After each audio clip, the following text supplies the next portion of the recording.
రవి విచారణలో ఇప్పుడు రోజుకో సంచలన విషయం బయటపడుతోంది. అయితే ఐబొమ్మ రవి పట్టుబడడానికి కారణం ఏంటో తెలుసా? స్నేహం. తన స్నేహితుడికి నేను వచ్చానురా హైదరాబాద్కి అని చెప్పి మెసేజ్ చేశాడట. ఆ మెసేజ్ ఇప్పుడు పోలీసులకు చేజిక్కింది. పోలీసులు ఆయన అరెస్ట్ చేయడానికి కారణమైంది. ఫ్రెండ్కి మెసేజ్ చేసి ఐబొమ్మ రవి దొరికిపోయాడట. ఫ్రాన్స్ నుంచి హైదరాబాద్కు వచ్చాక తన ఫ్రెండ్కి మామ హైదరాబాద్ వచ్చానురా అని చెప్పి మెసేజ్ చేయడంతో పాటుగా ఆ తర్వాత పార్టీ చేసుకుందాము.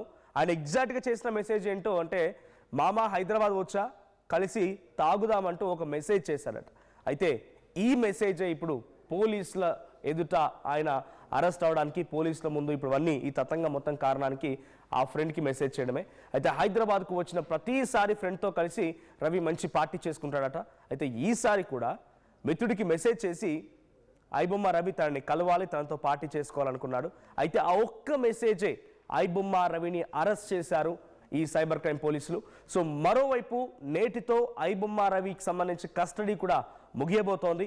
విచారణలో పోలీసులకి అటు రవి ఏమాత్రం సహకరించలేదట. అయితే మరోసారి కస్టడీ పిటిషన్ దాఖలు చేయాలని పోలీసులు భావిస్తున్నారట. 5 రోజుల కస్టడీకి పోలీసులకి కోర్టు అనుమతించింది.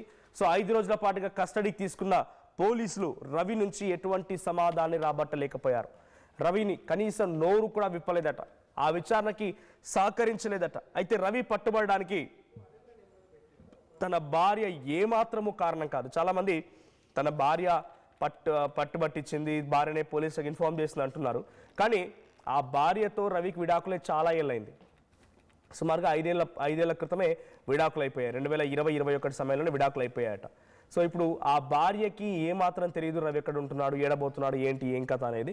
సో రవి పట్టుబడిన విషయం ప్రధాన కారణం ఒకటి ఏంటంటే ఫ్రెండ్కి మెసేజ్ చేయడం. జనరల్గా హైదరాబాద్కి వచ్చినప్పుడల్లా ఫ్రెండ్తో కలుస్తూ ఉంటాడు, కలిసి పార్టీ చేసుకుంటూ ఉంటాడు. అంతవరకు మాత్రమే తెలుసా ఫ్రెండ్కి కూడా ఐబొమ్మ రవి ఏం చేస్తున్నాడు, ఐబొమ్మ ఆయనదేనా, ఇది అన్ని విషయాలు ఫ్రెండ్కి కూడా తెలియదు.